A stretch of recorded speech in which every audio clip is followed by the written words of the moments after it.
20절부터 23절, 마태복음 7장 20절부터 23절입니다.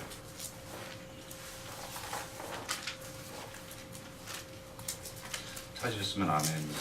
아멘. 예, 천천히 같이 한 목소리로 천천히 같이 읽겠습니다. 20절입니다. 이러므로 그의 열매로 그들을 알리라. 나더러 주여 주여 한 자마다 천국에 다 들어갈 것이 아니요 다만 하늘에 계신 내 아버지의 뜻대로 행하는 자라야 들어가리라.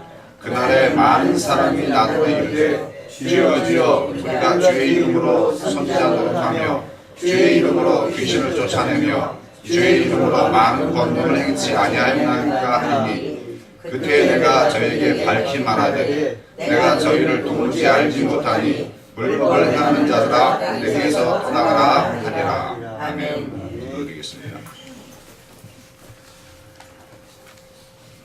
살아계신 주님, 은혜와 사랑을 감사합니다.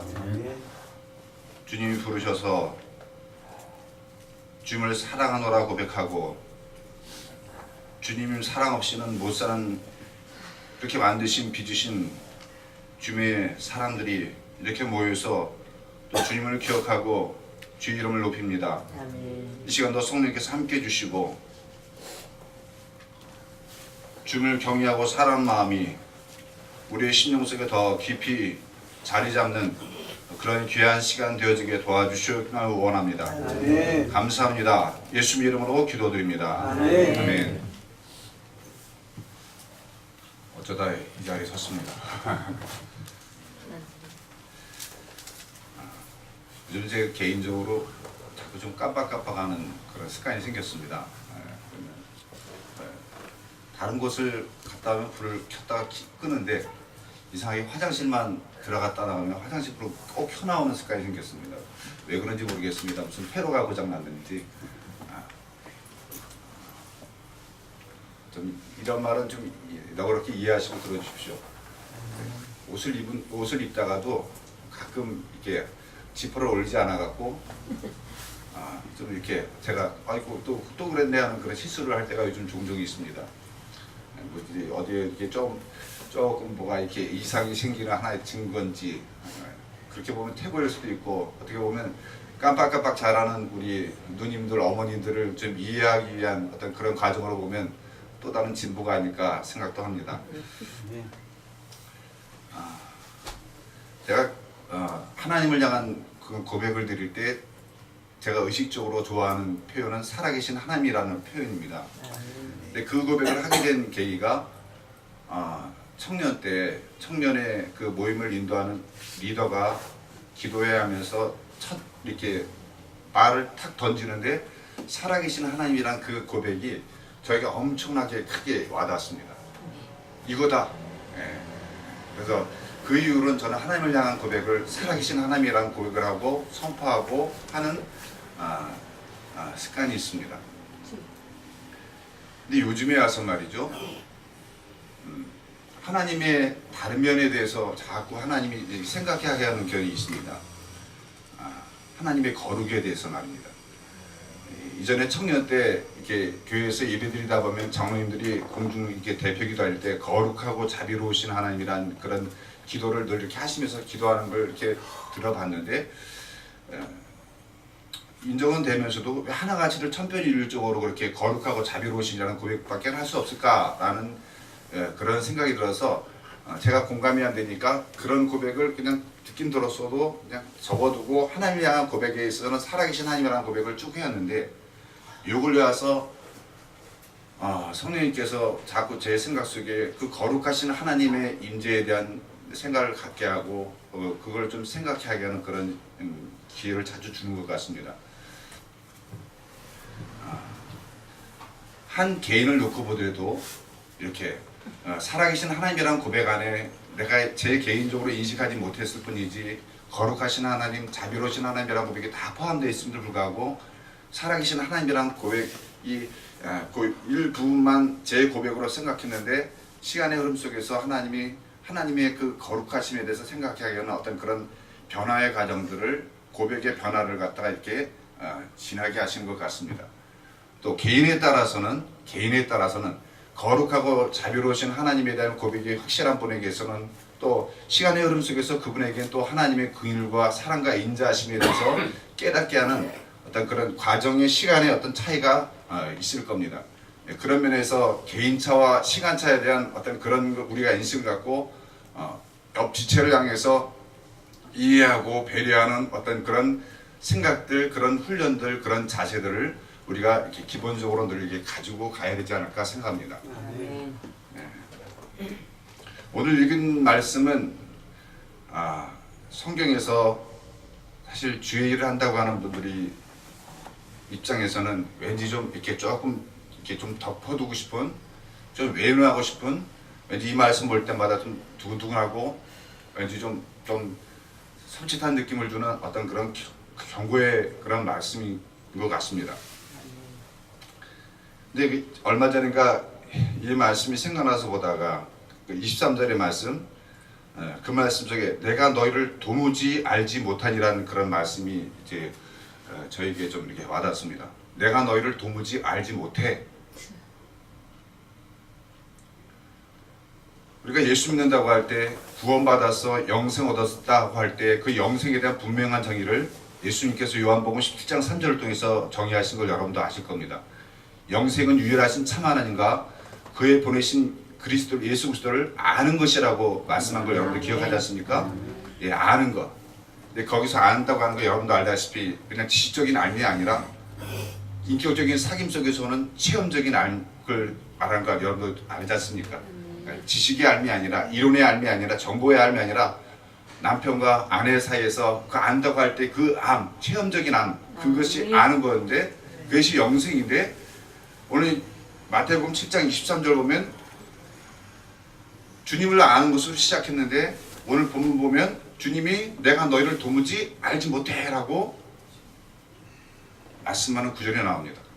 분명히 내가 주님을 안다고 고백했는데 주님은 나 너 몰라 라고 말하는 때가 있고 또 그런 상황에 해당되는 사람들이 있을 것임을 성경을 통해서 분명히 말씀하고 있습니다.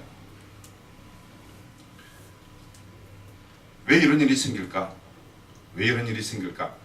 분명히 주님을 기억하고 경외하고 그래서 주님 때문에 오늘 본 말씀처럼 내가 주여 주여 주의 이름으로 선지자 노릇도 하고 주의 이름으로 귀신을 쫓아내고 주의 이름으로 많은 권능을 행치 아니하네까라고 이렇게 얘기하는데 주님의 이름으로 얘기했는데도 주님이 내가 너희를 알지 못해가 아니라 도무지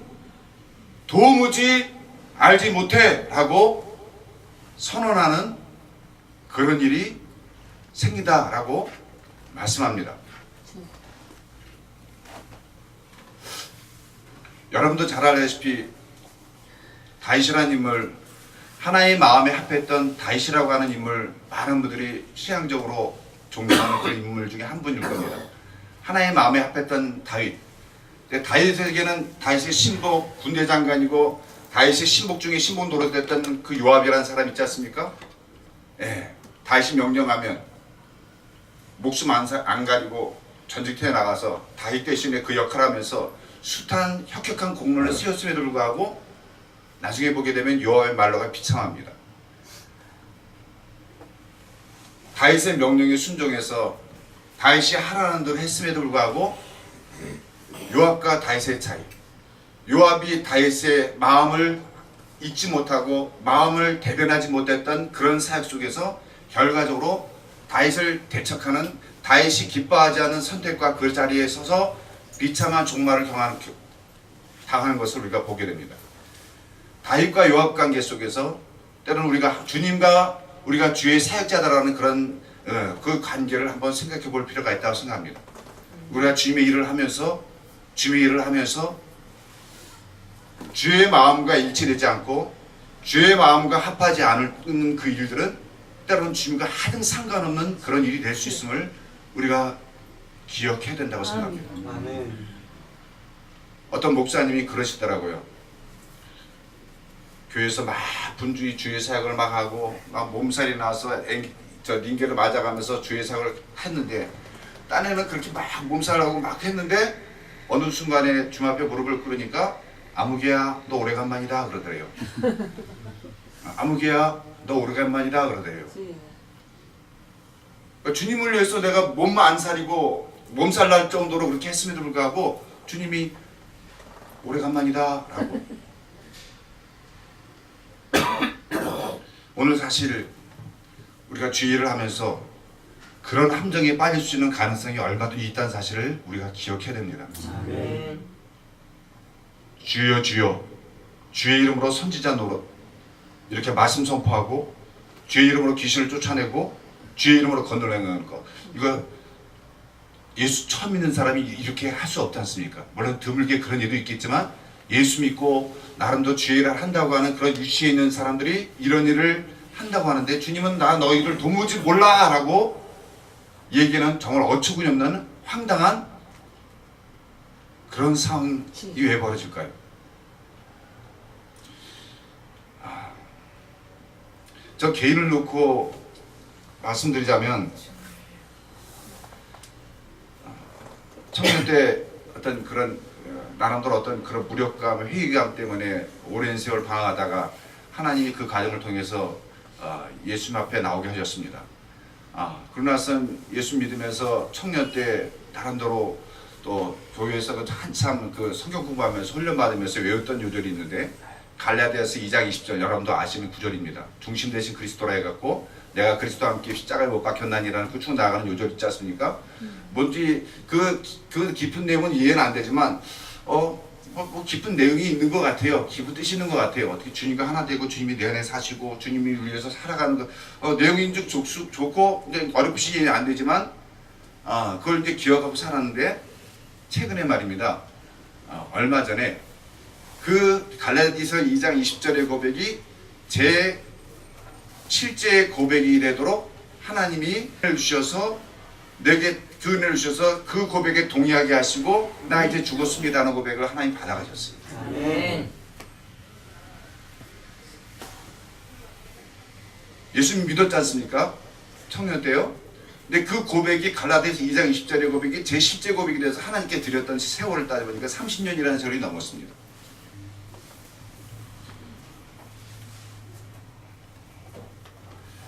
근데 놀라운 건 말이죠. 하나님 나 죽었어요 라고 얘기하는데 행복해요. 아멘.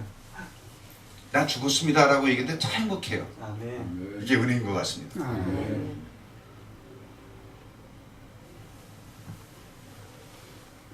우리가 예수 믿는다고 할 때 단지 예수 믿고 구원받고 축복받는 것도 일부이겠지만 더 정확한 의미로 얘기하자면 로마서를 통해서 말씀하는 것처럼 예수 믿는다고 할 때 십자가에 달려 죽으신 예수님과 함께 내가 죽고 부활하신 주님과 내가 사는 그것이 예수 믿는 것입니다. 네, 그 이 성경에 분명히 설명되는 이 말씀이 제 개인적인 시제의 고백이 되기까지는 오랜 세월이 걸렸어요.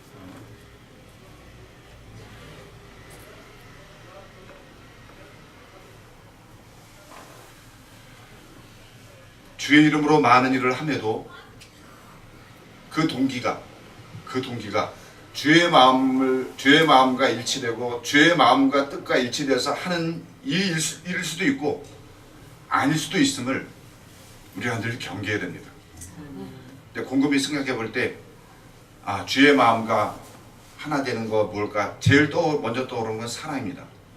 베드로에게 부인했던 베드로에게 그 바닷가로 다 찾아와서 예수님이 물었던 질문은 내가 나를 사랑하니?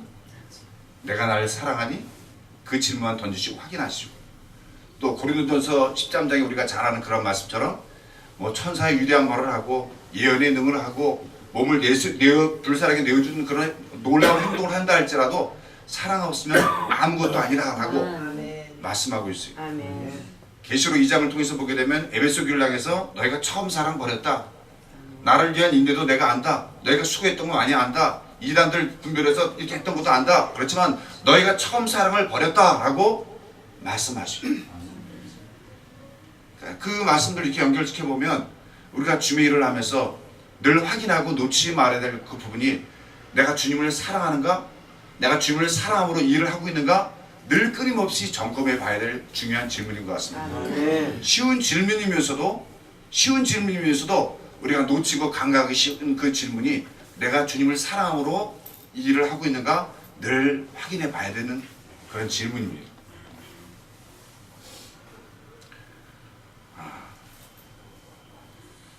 한국교회가 지금 뭐 어제 오늘 얘기가 아니고 위기 속에 봉착했다고 하고 뭐 전도의 문이 닫혀가고 교회마다 다 이렇게 그냥 축소하는 그런 분위기가 되고 있는데 그런 이유들이 믿지 않는 세상 속에 예수 믿는 사람들이 정말 매력을 일으킬 만한 그런 모습이 아니고 그냥 질시하고 손가락질하고 비아냥거리고 조롱하는 그런 대상으로 전락했던 그런 것들이 많이 쌓여서 그 과정 속에서는 좀 죄송하지만 저를 포함한 주의 종이라고 하는 그런 분들이 목회자라고 하는 분들이 이 부분에서 중요한 이 부분에서 놓쳤던 그런 것들이 쌓여서 오늘 한국교회가 이렇게 예수 믿는 사람에 대해서는 교회를 향해서는 벽을 치고 비아냥거리는 그런 것으로 만든 부분에서는 저와 여러분들이 책임의식을 분명히 가져야 됩니다. 전 청년 때 야 저분은 한국교회 하나님 알아가신 사무엘이야 라고 생각했던 분이 있어요. 그리고 또 어떤 분은 야 하나님이 어떻게 저렇게 말씀의 영감을 저렇게 부어주시나 하고 감탄했던 목회자가 있습니다.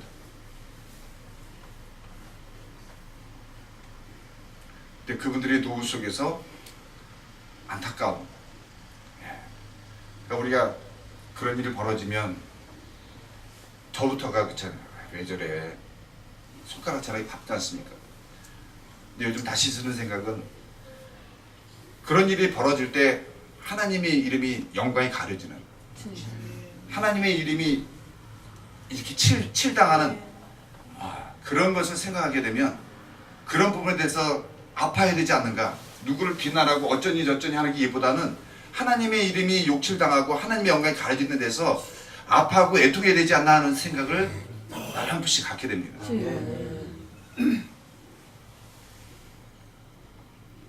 부끄럽지만 솔직한 얘기로 여러분, 여건과 환경 갖춰지면 저런 사람도 다른 사람의 비난의 대상 안 될까요? 얼마든지 될 수 있다고 봅니다.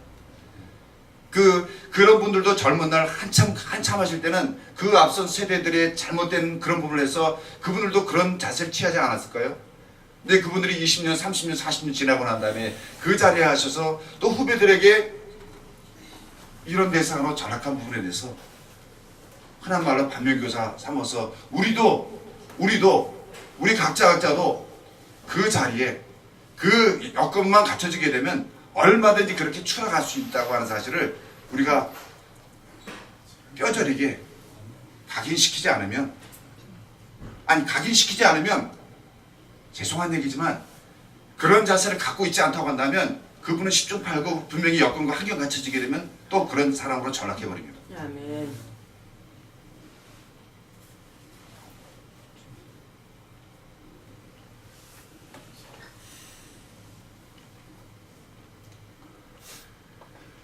하늘에 계신 내 아버지의 뜻대로 행하는 자. 예수님께서는 하늘의 아버지의 뜻 행한 것 결국 내 뜻대로 마옵시고 아버지의 원대로 해달라고 했던 그것처럼 우리가 예수님의 십자가를 다시 질 수는 없지만 예수님이 말씀하셨던 것처럼 아무든지 나를 따라오려거든 자기를 부인하고 자기 십자가를 지고 주님을 쫓아야 된다고 말씀했던 것처럼 사실 우리가 주의 일을 하면서 놓지 말을 중요한 부분들은 하나님을 사랑하는 마음으로 이 일을 하고 있는가, 영혼을 사랑하는 마음으로 일을 하고 있는가에 대한 끊임없는 질문을 던져가면서 해야 될 부분이고, 아멘. 또 개인적으로는 자기를 부인한, 자기 십자가를 지는, 십자가의 정과 욕심을 못 박은 자라고 말씀했는데, 정말 우리가 삶 속에서 우리가 주님의 이름을 갖다가 쉽게 얘기하지만 내 삶 속에서 주님의 주님 되심이 얼마큼 드러나고 인정되는가에 대해서는 우리가 철두철미하게 점검해야 될 그런 부분이 있다고 봅니다. 자기를 부인하는 쉽지 않지 않습니까? 좀 아까 제가 고백했던 것처럼 갈라디아서 2장 20절의 고백이 제 실제 고백으로 하나님 은혜 주셔서 가져가기까지 제 개인적인 세월이 30년 넘는 세월이 걸렸다고 말씀드립니다.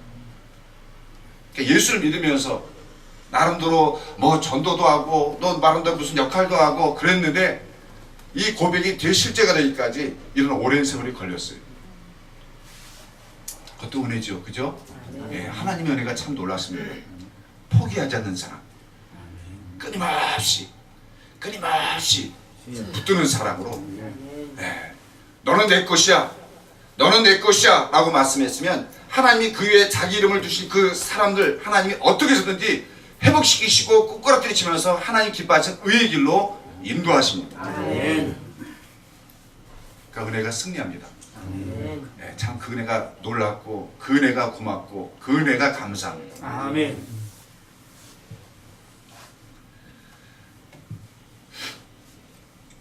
감히 말씀드리기는 여러분이 이미 다 그런 과정 겪으셨겠지만 감히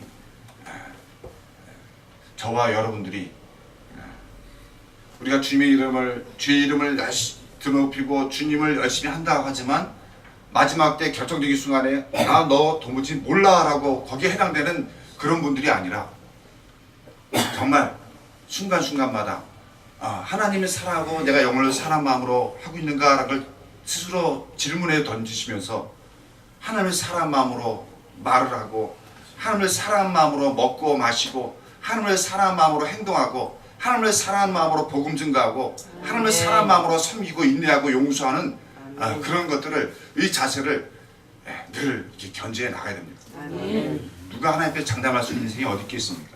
섰다고 생각하는 인생이 어디 있겠습니까? 사람은 여건만 갖춰지게 되면 얼마든지 교만에 떨어질 사람들이에요. 아멘. 얼마든지. 여러분 멧돼지가 힘이 세다 할지라도 덫에 걸리면 꼼짝 못합니다. 호랑이가 아무리 그 맹수 날려고 힘센 맹수를 할지라도 함정 빠지게 되면 꼼짝 못합니다. 우리 인생도 그렇습니다. 이만하면 됐지, 이만하면 됐지, 나보다 더하는 사람 있으면 나와봐 라고 그 생각하고 말하는 그 순간에 이미 그 사람은 교만의 늪에 지금 발을 내딛고 있는 상황이에요. 여러분 하나님도 여러분도 아시다시피 하나님은 교만한 거 제일 싫어하지 않습니까? 예, 하나님 그래서 하시고자 하는 자를 긍휼히 여기시지만 하시고자 하는 자를 강팍히 하신다고 말씀했어요. 어쩌면 우리가 이렇게 질시하고 비난하는 그런 목회자들이 자기 그 삶과 사기의 길을 걸어가면서 어느 순간 잠깐 핀트를 맞추지 못하고 잘못된 방향으로 나가는 그것이 계속 진행돼서 그 자리까지 갔던 걸 생각하게 되면 우리가 그분들의 삶을 좀 반면교사를 삼아야 될 때 오늘 우리가 우리의 삶과 성김 속에서 정말 그 중요한 동기를 놓치고 있다고 한다면 그 동기를 회복하는 게 먼저 우선입니다.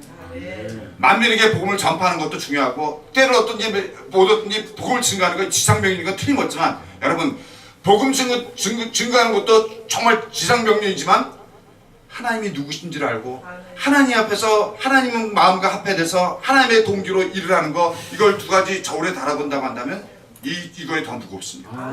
이걸 놓치게 되면 이거 꽝입니다. 자, 끊임없이 확인해 보셔야 됩니다. 네.